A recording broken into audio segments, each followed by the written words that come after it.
Praise the Lord. प्रभु का धन्यवाद हो कि एक और उसने ये सुहाना दिन हमको बख्शा कि जिसमें हम बैठ के प्रभु के चरणों में उसके वचन के द्वारा जानेंगे कि आज प्रभु हमसे क्या बातचीत किया चाहता है, हमें क्या बताना चाहता है अपने वचन के द्वारा।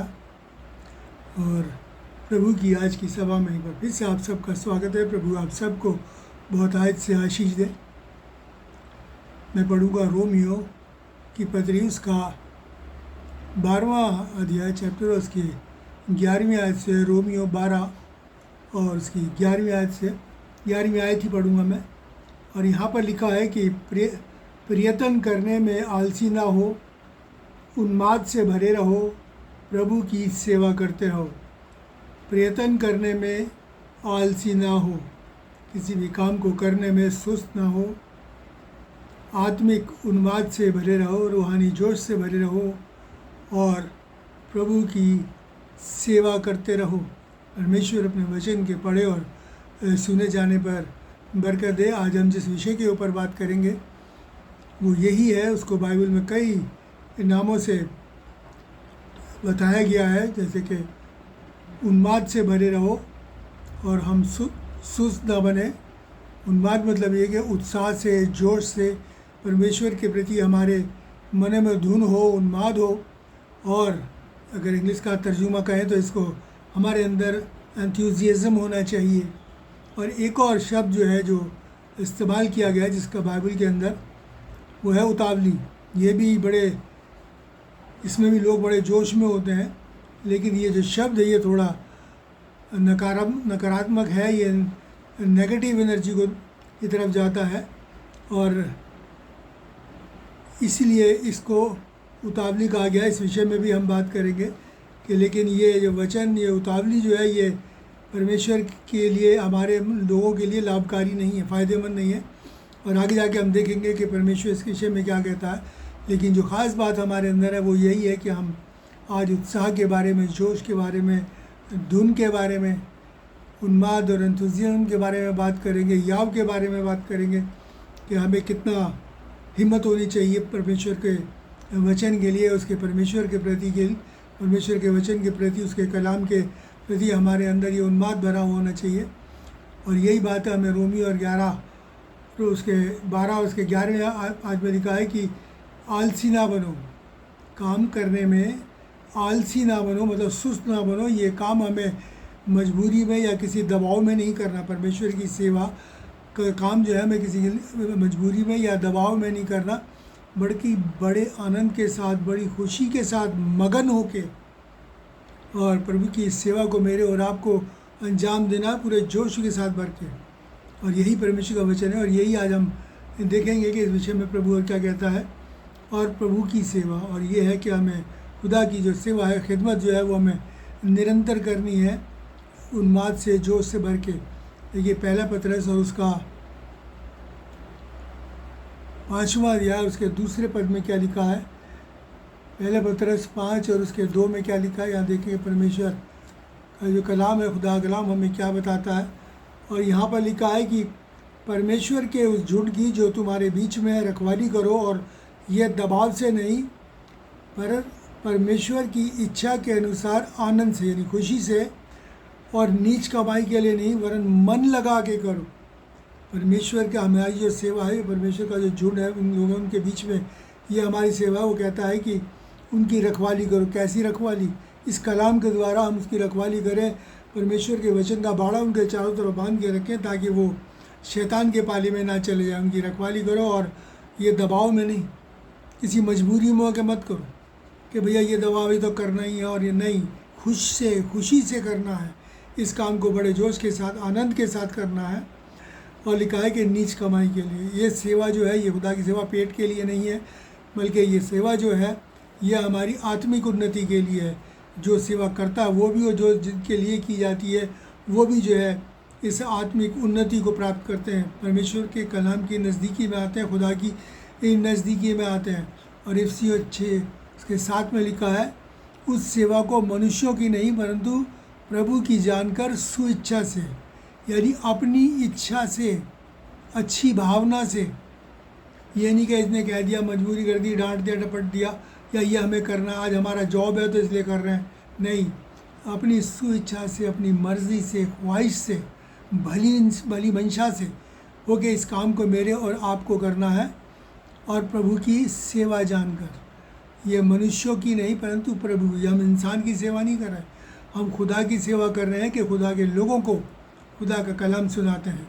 इसलिए हमें ये काम जो है अपनी मर्ज़ी से खुश होकर करने हैं। और इसी तरीके से देखिए तीतुस की पत्री उसका दूसरा अध्याय के 14वें पद में क्या लिखा है, तीतुस 2 और उसका 14। और यहाँ पर परमेश्वर का वचन हमको बताता है कि जिसने, ये प्रभु यीशु के लिए कहा है, जिसने अपने आप को हमारे लिए दे दिया कि हमें हर प्रकार के अधर्म से छुड़ा ले और शुद्ध करके, पाक करके अपने लिए एक ऐसी जाति बना ले, ऐसी कौम बना ले जो भले कामों में सरगर्म हो, जो भले कामों में उसने हमने अपने आप को इसीलिए दिया, प्रभु इसीलिए कुर्बान हुआ कि उसने हमें एक ऐसी जाति बना लिया है जो भले कामों में सरगर्म हो, जोशीले हों, उन्माद से भरे हुए हों, ठंडे ना हों।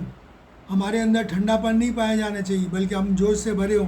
हमें ऐसी जाति परमेश्वर ने दी है, ये कुर्बानी उसने इसीलिए दी है मेरे और आपके लिए कि हम जोश से होके भर के उसकी धुन हमें लगी रहे, उस करें, हम इस काम को करें।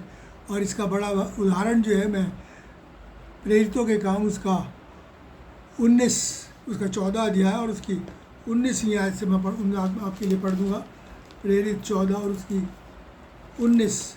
और यहाँ पर खुदा का कलाम हमको बताता है बड़ी अच्छी तरीके से। और यहाँ पर लिखा है कि पौलुस का ये जो बयान यहाँ पर दिया गया है, ये जब का दिया गया है कि पौलुस जब प्रचार कर रहा था तो वहाँ लोगों ने उसको मुखालफत की और उसे क्या करा, मारा, और इतना मारा कि उसे मरा समझ के घसीट के शहर से बाहर फेंक दिया।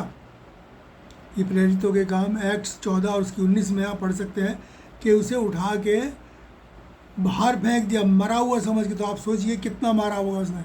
उन्होंने पौलुस को, कि वो उनकी दृष्टि में तो वो मर चुका था, और खींच के जैसे एक लाश को बाहर फेंक देते हैं, इसे कर दिया। लेकिन जब चले आया उसके बाद वो खड़ा हुआ और अगले दिन वो फिर से सेवा में लग गया। यह है धुन, यह है उन्माद, कोई जख्म की परवाह नहीं, कोई किसी चीज़ की परवाह नहीं, इतनी बुरी तरह पिटने के बाद भी, क्योंकि वो तो उसे मारने के लिए ही आए थे और वो यही सोच के चले गए कि मर गया।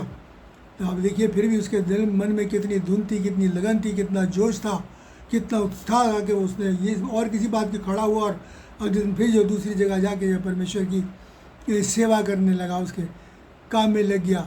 और यही मेरे और आपका आज का वचन है। हम जानेंगे कि किस तरीके से हमें उन्माद से भरा होना चाहिए और किन किन बातों के लिए हमें उन्माद से भरा होना चाहिए, उनको भी हम देखेंगे। सबसे पहली चीज़, हमारे मनों के अंदर जो जोश और उन्माद है और जो धुन है परमेश्वर के भवन के लिए, उसकी इमारत के लिए, उसके घर के लिए, उसके गिरजे के लिए, उसके चर्च के लिए मेरे और आपके मन में होनी चाहिए।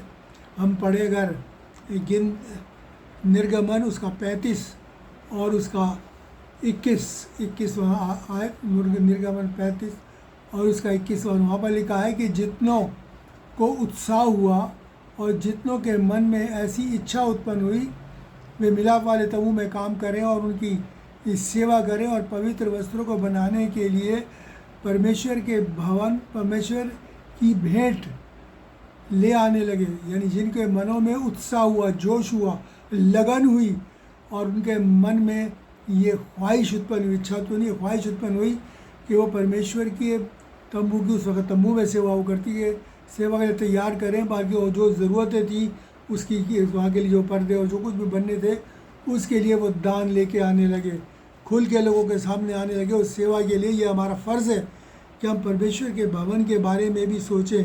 हमारे मन में गैरत होनी चाहिए उसके भवन के प्रति कि हम उसकी ज़रूरतों के लिए जो भी हमारे लिए जिम्मेदारियां हमें सौंपी गई हैं, हम पास्टर्स हैं, हम सेक्रेटरी हैं, हम ट्रेजर हैं, हम डीकन्स हैं, पास्टर कमेटी के मेंबर हैं, या और कोई जिम्मेदारियां सौंपी गई हैं, संडे स्कूल टीचर्स हैं, जो भी जिम्मेदारियां हमें सौंपी गई हैं, वो जिम्मेदारियों को पूरी तरीके से पूरे जोश और उत्साह के साथ, उन्माद के साथ, उन्माद में भर के हमें उस सेवा को जो है अंजाम देना है। हम इस सेवा का ऐसे नहीं देना, क्योंकि परमेश्वर गिनती है उसका 19 और 16 और उसके 9 में क्या लिखा है कि परमेश्वर कहते हैं क्या तुम इसको छोटी बात समझते हो कि परमेश्वर ने तुमको लोगों में से निकाल के, अन्य लोगों में से निकाल के अपने भवन की सेवा के लिए नियुक्त किया है, चुना है। ये छोटी बात नहीं है, ये बहुत बड़ी बात है कि हम खुदा के चुनाव के अंदर हैं। तो इसी तरीके से वो चाहता है कि हम उसकी सेवा भी उसी तरीके से करें, परमेश्वर के वचन के अंदर, और जो भी हमारी ज़रूरतें हैं उनको हम पूरा करें। परमेश्वर के भवन के प्रति हमारे मन में श्रद्धा होनी चाहिए। अब देखें कि हग्गे की पुस्तक और उसका पहला अध्याय और उसकी 14वीं आयत में क्या लिखा है, वे उत्साह से भरकर परमेश्वर के भवन को बनाने में लग गए। बड़े उत्साह से, जोश से भरकर खुदा के भवन के लिए जो भी उस वक्त ज़रूरत थी वो उन्होंने की। उसे बनाना था, बनाया। अगर रिपेयर है, कोई और ज़रूरत है, वो मेरे और आपको करनी है। हर ज़रूरत के लिए हमें दान भी देना है।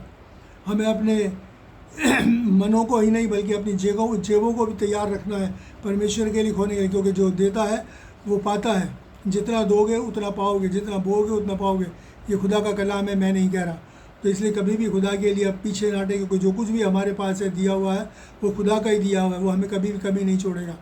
दूसरी बात, हमें जो है परमेश्वर के कलाम के प्रचार में, मनादी में बड़े जोश से, उन्माद से और बड़ी धुन के साथ, उत्साह के साथ इस काम को करना है भरने के लिए, क्योंकि ये कार्य मेरे और आपके लिए बहुत ज़रूरी है। और देखिए पौलुस के मन में कितना जोश है, कितने उन्माद से भरा हुआ है, और कितनी बड़ी बात पौलुस इस सेवा के लिए वो कहते हैं कि हर एक के लिए कहते हैं। अपने लिए तो कहा उन्होंने, हर एक, ये बात हर एक के लिए है। परमेश्वर के वचन 1 कुरिन्थियों उसका 9 और उसके 16 में क्या लिखा है, 9 और 16 में लिखा है, यदि मैं सुसमाचार यानी कलाम ना सुनाऊं तो मेरे लिए घमंड की बात नहीं, क्योंकि ये मेरे लिए ज़रूरी है। यदि मैं सुसमाचार खुदा का कलाम ना सुनाऊं तो मुझ पर हाय। वो कहता है यदि मैं ना सुनाऊं तो मुझ पर हाय, यानी मैं श्रापित हूँ। ये काम हमें हस्तगत करना है, क्योंकि ये खुदा की कमांड है मेरे और आपके लिए, जाओ और जाके सुसमाचार का प्रचार करो। ये हमें करना है, इसीलिए हम कर रहे हैं। जान भी जोखिम में डालते हैं, और यहाँ तक वफादार रहते हैं कि अगर मौत भी गंवार आए तो हम पीछे हटने वाले नहीं, क्योंकि वो हमारे साथ है, ये उसका वायदा है। तो इसलिए वो कहता है कि अगर हम ये ना करें, तो पौलुस कहता है अगर मैं ना करूँ तो मेरे ऊपर आए।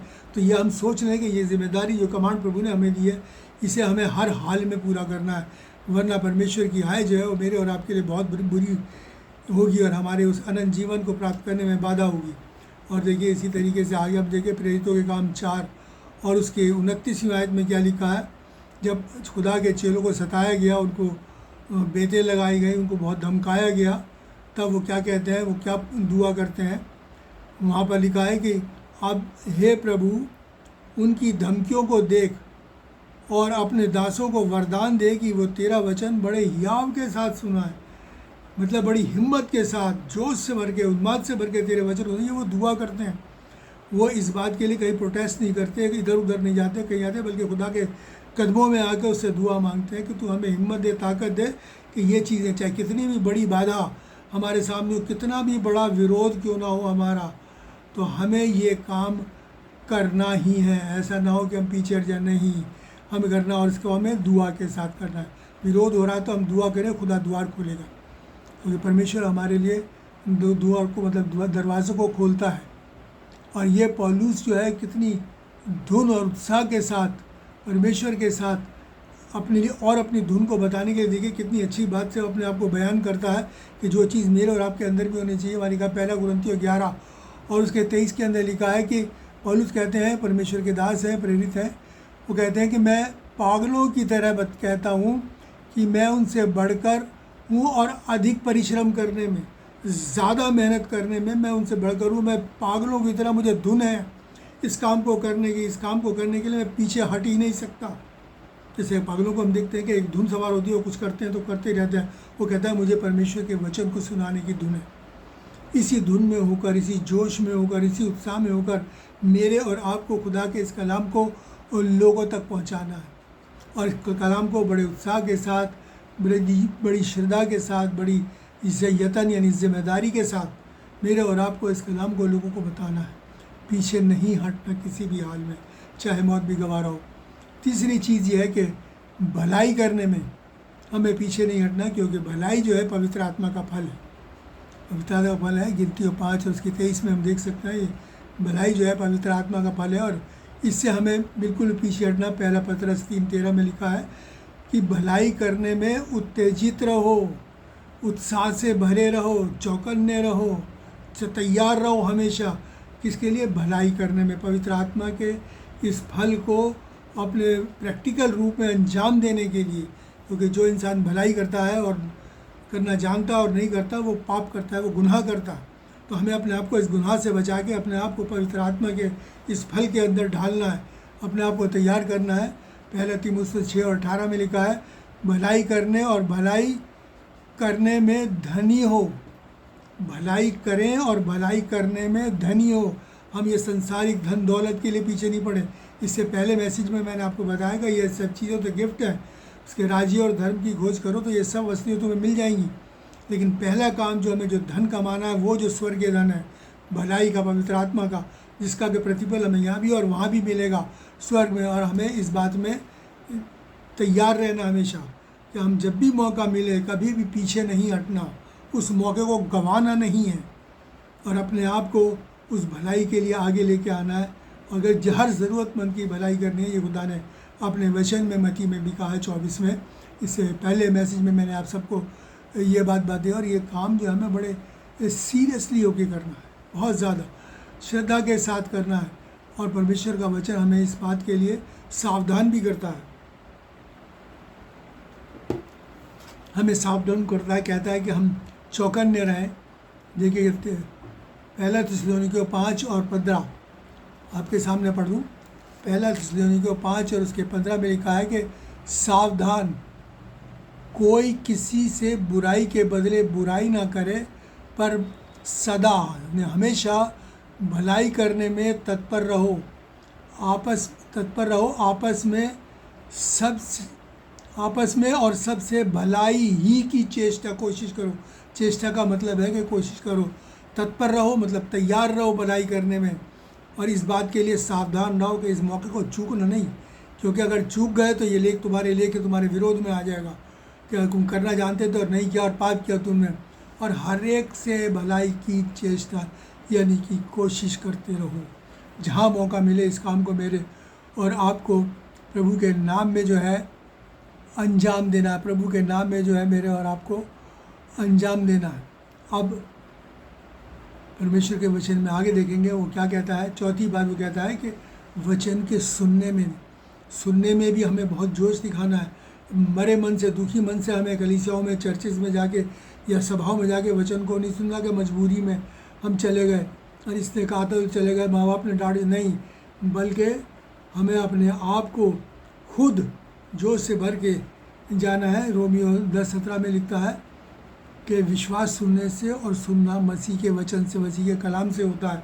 अगर हम ईमान की मजबूती चाहते हैं तो हम मेरे और आपके लिए ज़रूरी है कि हम खुदा के कलाम को सुने और पूरे जोश के साथ, पूरी ईमानदारी के साथ और पूरा ध्यान लगा के अपने परमेश्वर के वचन को सुने। क्योंकि परमेश्वर के दास इसीलिए रखे गए हैं, कलीसिया में जो रखे गए हैं इसीलिए रखे गए आपको वचन को सुना है। देखिए याकूब की खत उसका पहला अध्याय उसका 19 और 20 में खुदा का कलाम क्या कहता है। याकूब 1 और उसका 19 और 20 यहाँ पर क्या लिखा है कि तुझे विश्वास है कि परमेश्वर एक ही है, तू अच्छा करता है, दुष्ट आत्मा भी विश्वास करते हैं। तुझे विश्वास है कि परमेश्वर एक है, तू अच्छा करता है। 20 में क्या परमेश्वर क्या कहता है, पर हे निकम्मे मनुष्य, क्या तू नहीं जानता कि विश्वास जो है कर्म बिना बेकार है। विश्वास जो है कर्म बिना बेकार है।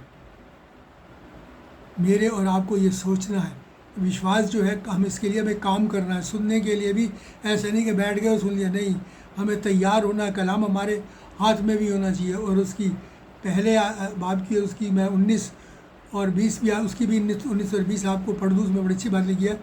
हे मेरे प्रिय भाइयों, ये बात तुम जान लो कि हर एक मनुष्य सुनने में तत्पर, बोलने में धीर और क्रोध में धीमा हो। हर एक मनुष्य सुनने में तत्पर मतलब ये कि तैयार रहे, उत्तेजित रहे वचन सुनने में, और फिर बोलने में धीर मतलब ये कि कोमल स्वभाव हो, हमारी बातचीत, हमारा हमारी बोलना चालना बड़ा कोमल हो, सलोना हो। वचन में शब्द आया सलोना हो। और फिर क्रोध में धीमा हो। ये क्रोध जो है ये परमेश्वर के विरोध है। हम परमेश्वर जो प्रेम करने वाला है, इसलिए जो क्रोधी है वो परमेश्वर का, उसमें आगे पर में बड़ी अच्छी बात लिखी है 20 में लिखा है, क्योंकि मनुष्य का क्रोध परमेश्वर के धर्म का निर्वाह नहीं कर सकता। क्योंकि मनुष्य का क्रोध परमेश्वर के धर्म का निर्वाह नहीं कर सकता। हम उसकी नज़र में धार्मिक नहीं हो सकते।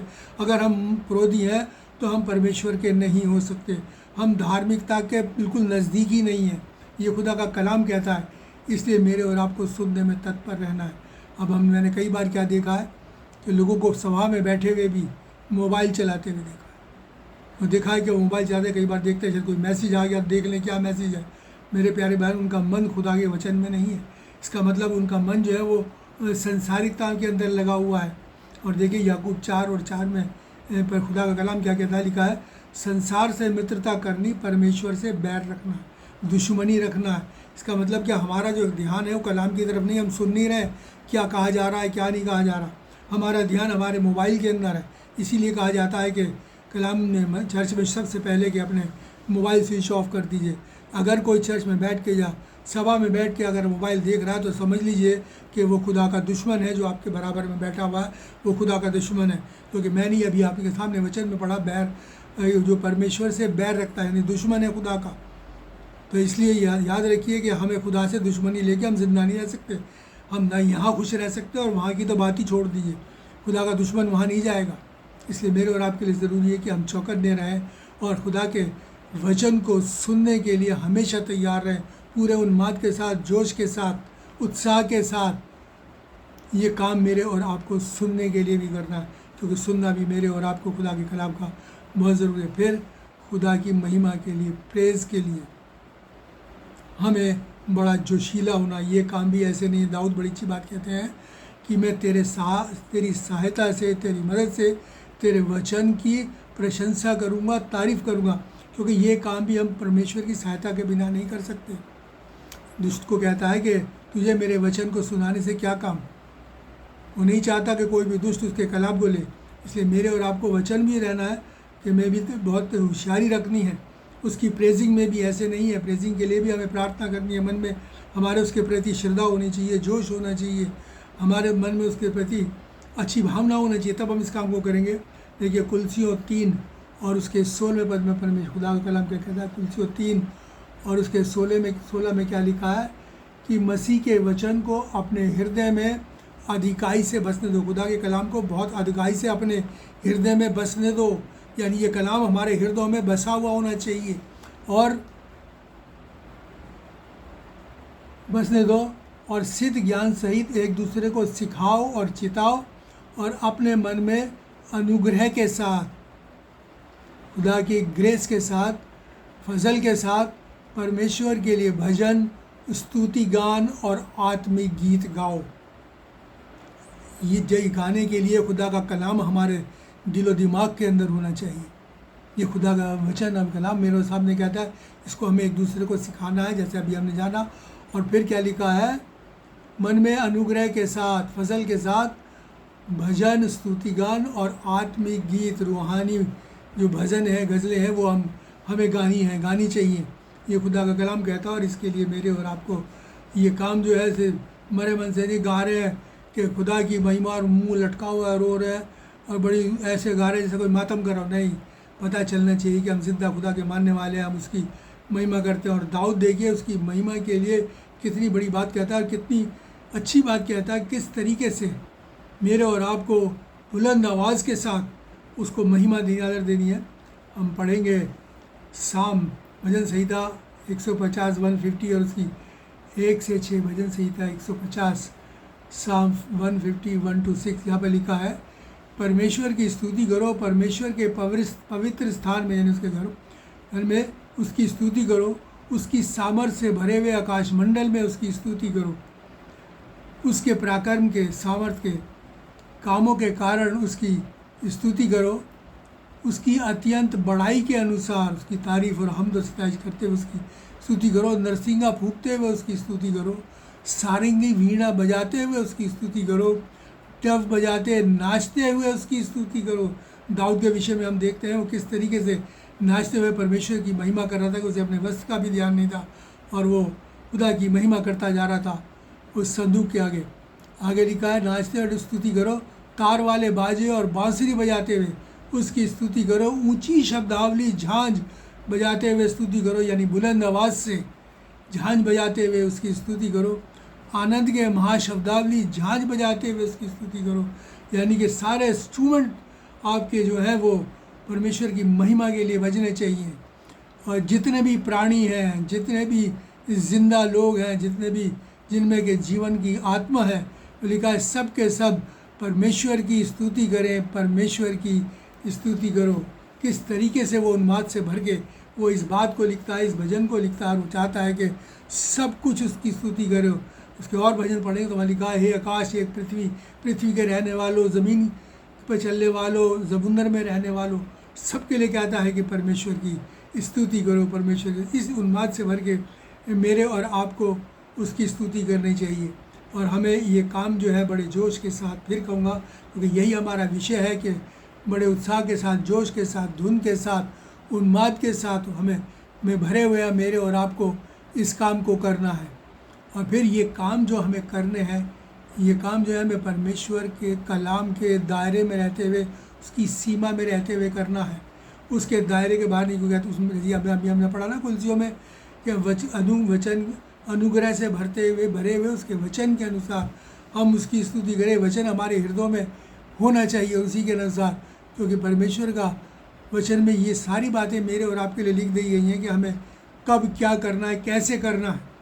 उसकी स्तुति के बारे में, उसकी प्रार्थना के बारे में, उसकी महिमा के बारे में, उसकी बड़ाई के बारे में, उसके प्रचार के बारे में, दुआ के बारे में, हर बारे में खुदा का कलाम मेरे और आपको बताता है। और देखिए परमेश्वर का वचन क्या कहता है। पहला कुरिन्थियों उसका 6 और उसके 4 में लिखा है, ये बात सीखो कि लिखे हुए से आगे ना बढ़ना। ये बात मेरे और आपको सीखी है, क्योंकि खुदा का कलाम सिद्ध है, पाक है, उसमें कोई कुछ बढ़ा सकता ना घटा सकता। वो कहता है ये बात सीख लो कि जो लिख दिया खुदा ने तुम्हारे लिए, बता दिया, उससे आगे ना बढ़ें। अपनी धार्मिकता को हम स्थापित ना करें, अपने लिए अपने मार्ग ना बनाएं कि हम ये काम ऐसे करेंगे। नहीं, खुदा ने बता दिया कैसे करना है, वैसे मेरे और आपको उसकी महिमा, उसकी स्तुति करनी है। अगर हम वचन लिखे हुए से आगे बढ़ते हैं तो फिर ये सोच लीजिए कि हम भटक गए अपने मार्ग से, क्योंकि हम खुदा की स्तुति में अपनी मर्ज़ी से करना चाहते हैं। जैसे मैंने अभी कहा ना, दाऊद ने क्या कहा है कि तेरी सहायता से मैं तेरे वचन की, तेरे कलाम की तारीफ़ करूँगा, उसकी महिमा करूँगा। तो इसी तरीके से जो लिखा है मेरे को, वैसे ही हमें उसकी महिमा, उसका आदर करना है।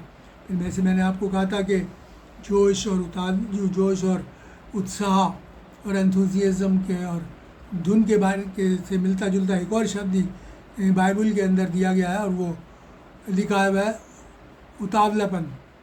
उतावलापन मतलब जल्दबाजी।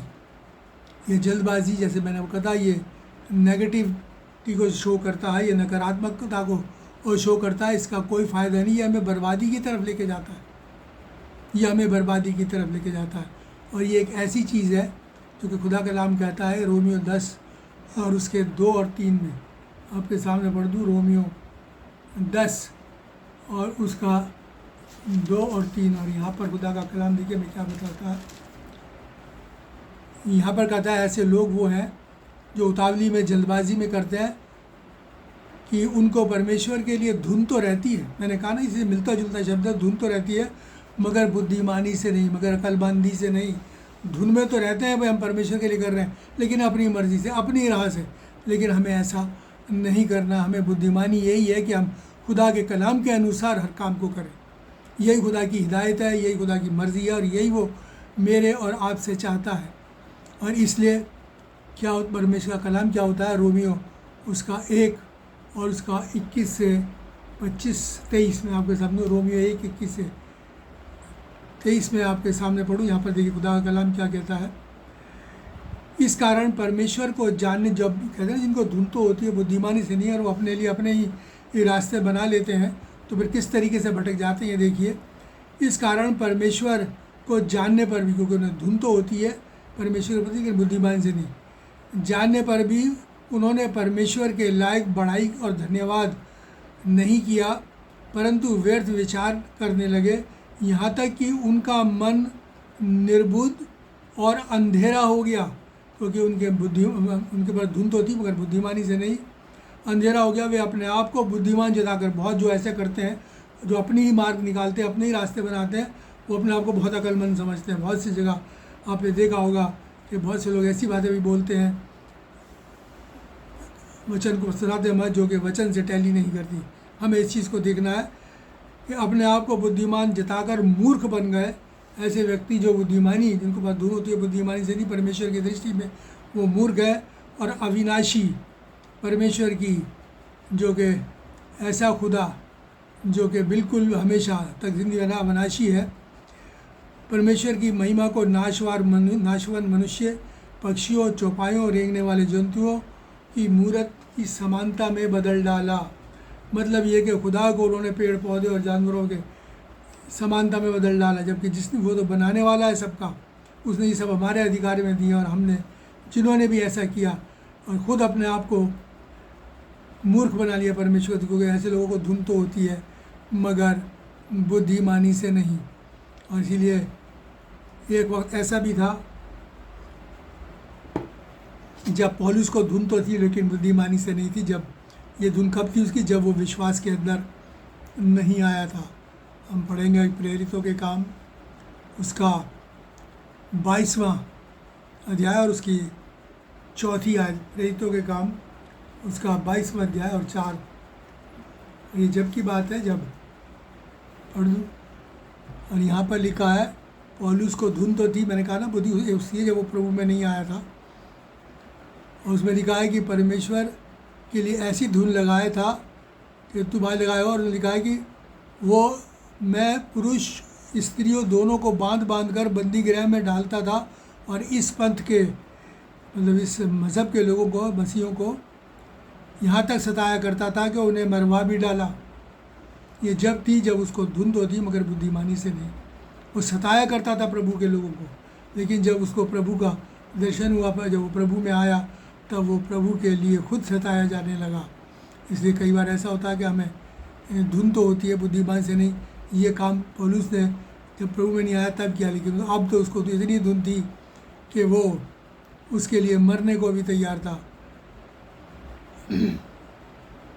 और ये धुन मेरे और आपको नहीं होनी चाहिए, ऐसी धुन जो कि बुद्धिमानी से ना हो। बुद्धिमानी से धुन वही है कि जो हम परमेश्वर के कलाम के दायरे में रहते हुए, उसकी सीमा में रहते हुए इस कार्य को करें। और देखिए, मैंने आपसे कहा था ना उतावली के बारे में, खुदा का कलाम क्या कहता है, एक्लेसियास्टिस और उसका सबोपदेशक उसका 5 और 2 में क्या लिखा है कि बातें करने में उतावली ना करना और अपने मन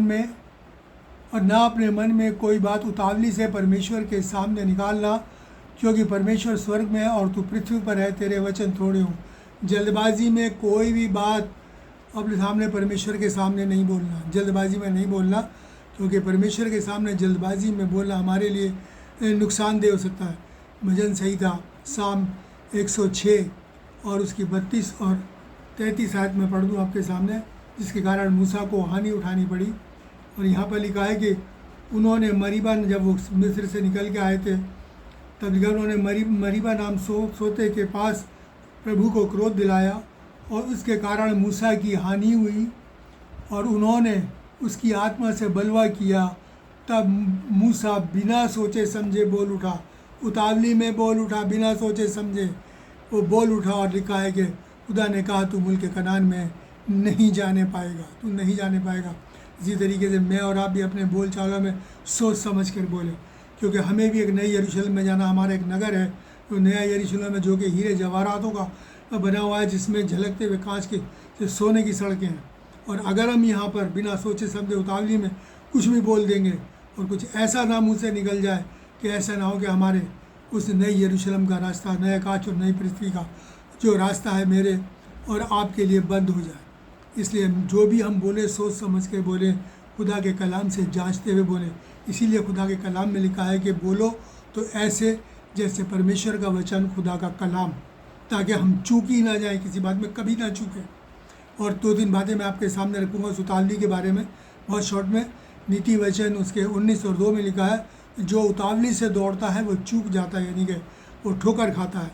दूसरी चीज़ नीति वचन प्रोवर्ब 20 की 21 में क्या लिखा है, जो भाग उतावली से मिलता है उसमें आशीष नहीं होती। जल्दबाजी से मिलने का मतलब यह है कि किसी और तरीके से कमाया, गलत तरीके से, उस पर बरकत नहीं होती। और क्या लिखा है उसके बाद यशाया और उसके 28 के 16 में लिखा है कि जो कोई विश्वास करेगा वो उतावली नहीं करेगा।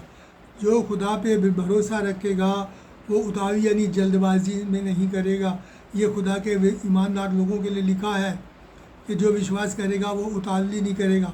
और अक्सर हम जानते हैं, कहावत भी है कि जल्दी का काम शैतान का, इसीलिए ये बात भी लिखी गई है कि वो उतावली नहीं करेगा खुदा पे ईमान रखने वाला, क्योंकि ये काम शैतान का है, ये खुदा के लोगों का नहीं है, ये शैतान का है। और देखिए बड़ी अच्छी बात यहाँ पर लिखा है, जो कि यशाया नबी की किताब उसका 11 और 2 में लिखा है कि खुदा का आत्मा कैसा है, खुदा का रूह कैसा है। वो बुद्धि का आत्मा, समझ का आत्मा, ज्ञान का आत्मा, युक्ति का आत्मा, सागबर्त का आत्मा, पराक्रम का आत्मा है। यानी कि उसने सारी दुनिया को समझ के साथ बनाया, और इसीलिए वो आत्मा जब हमारे अंदर है तो हम लोग उतावली नहीं करेंगे, शैतान का काम नहीं करेंगे। इसलिए हमने जान लिया कि हमें किन किन बातों में जोशीला होना और किन किन बातों में नहीं। तो खुदा इन वचन के द्वारा आप सबको आशीष दे, बरकत दे, और बुद्धि, समझ और अपने आत्मा से परिपूर्ण की समझ की आत्मा से परिपूर्ण करे, ताकि इस वचन के अनुसार हम लोग लिखे हुए जो हमें लिख दिया खुदा ने अपने कलाम में, उसी के अनुसार करें और अपनी ज़िंदगियों को बताएं। खुदा आप सबको आशीष दे। Thank you, God bless you. आइए हम दुआ मांगे। महान और दयालु परमेश्वर, अनुग्रहकारी पिता, तेरा धन्यवाद करते हैं तेरे इस वचन के लिए कि एक बार फिर से पिता परमेश्वर तूने हमें बताया कि हमें अपनी ज़िंदगी में किस तरीके से तेरे वचन के अनुसार, लिखे हुए के अनुसार काम करना है, पूरे जोश के साथ, उतावली के साथ, पूरे उन्माद के साथ, पूरे एंथुसियाज्म के साथ करना है। उतावली के साथ नहीं करना प्यारे बाप आसमानी, बल्कि तुझ में रहते हुए, तेरे वचन के दायरे में रहते हुए इस काम को करना है। हम सब सुनने वालों को तौफीक और ताकत देना चाहिए, बरकत और आशीष से माला माल कर। सबके लिए आशीष मांगते हुए प्रार्थना दुआ प्रभु यीशु के नाम से मांगते हैं, आमीन। अब हमारे खुदाम यीशु मसीह का फजल, खुदा बाप की मोहब्बत और पाक रूह की रिफ़ाक़त हम सबके साथ और तमाम मसीह मादारों के साथ अब से लेकर हमेशा तक होती है, आमीन। प्रभु आप सबको आशीष दे। मैं फिर से आप सब से रिक्वेस्ट करूंगा कि इस वचन को ज़्यादा से ज़्यादा शेयर करें, ताकि लोग भी जान सकें कि उन्हें कैसे खुदा की इबादत करनी है, उसकी सेवा करनी है, उसका काम करना है, किस तरीके से सुनना है, किस तरीके से बोलना है, इसका आपको जान सकें। और जब आप शेयर करेंगे, लोगों को बताएंगे, तब लोग जानेंगे, और जहाँ जहाँ वो गलत है अपने आप को सुधार के खुदा के कलाम के दायरे में लेके आएंगे। और प्रभु आप सबको बहुत अच्छी आशीष दे। Thank you, God bless you.